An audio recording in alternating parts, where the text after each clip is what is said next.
Welcome to Alien Hour. I'm Dr. Howard.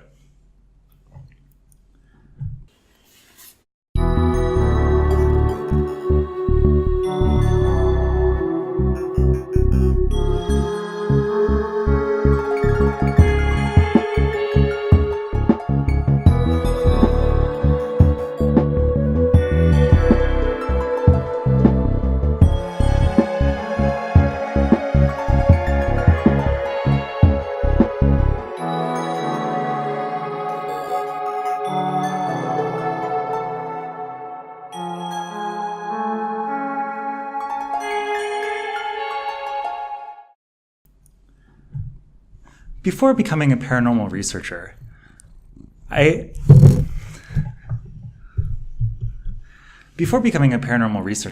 I spent many years as a veterinarian. And while that might not seem like the most obvious career path, I want to tell you today that being a veterinarian uniquely prepares you for paranormal research. As a veterinarian, you spend all day trying to communicate with non-human creatures, such as my cat, Tobor.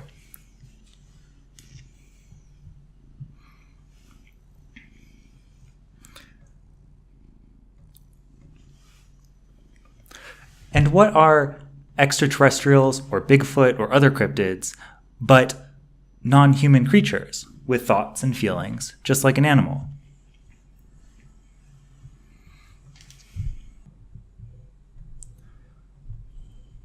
Practicing communicating with an animal is the perfect way to practice communicating with an extraterrestrial, because it's largely the same experience. Tobor's experiences of the world are in some ways similar to mine, but in some ways completely different. For example, he doesn't speak English, and yet he has his own language that he uses to communicate with me and with other cats and with other people. And so by learning about what he likes and what he thinks, I believe that I prepare myself for communicating with a being from another planet, or another dimension, or another being on our own planet, such as Bigfoot.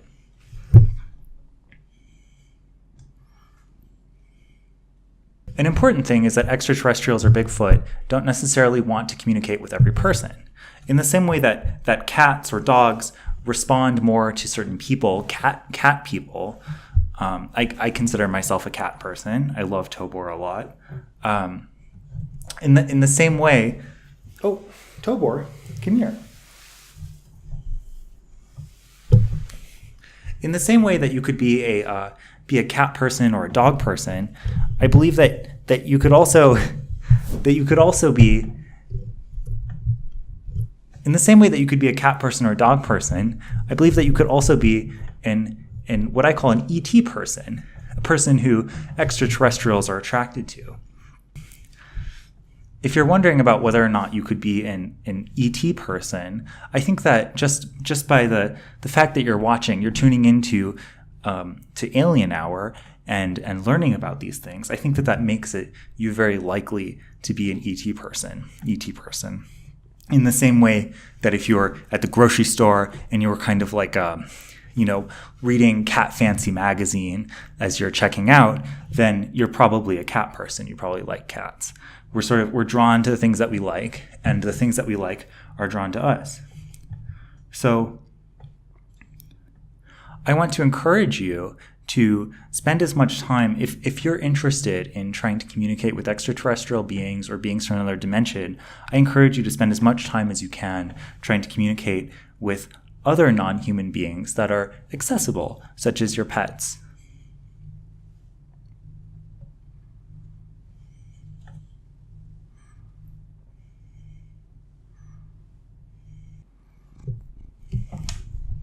Let's try to listen to what Tobor is thinking about.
hope that this episode helped you to understand how communicating with animal friends can help you to learn how to communicate with our friends from up there.